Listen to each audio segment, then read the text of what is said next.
I overheard my dad tell my brother, "Your sister? She's worthless, she's done." I looked at Mom. She just smiled. That night, I moved every dollar I had.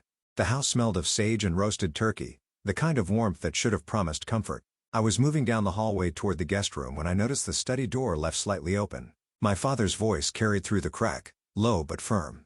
"Your sister, she isn't worth a penny, she's done." For a second, I thought I had misheard. Then Nathan's soft reply followed, uncertain, almost apologetic. I stood frozen, my pulse hammering in my ears. From my angle, I could just glimpse the curve of my mother's shoulder as she hovered by the window. Richard shuffled papers at his desk.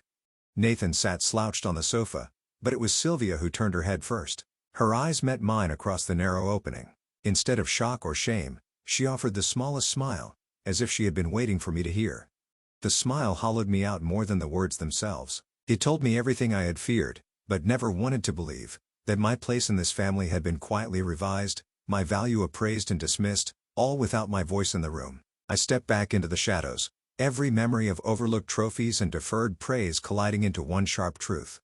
The house felt colder despite the fire burning in the hearth, each portrait on the wall reminding me whose face had always mattered more. By the time I reached the guest room, my hands trembled so violently I could barely close the door. I sat on the edge of the bed, staring at the bland floral comforter, the sounds of laughter from downstairs drifting upward, as if nothing had broken.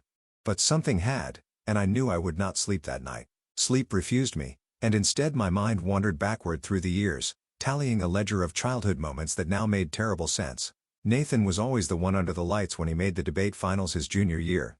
My parents flew across the country without hesitation. That same week I had qualified for the state math championship. I went alone with my teacher, my parents sending me off with a polite smile and a reminder that Nathan needed their support more.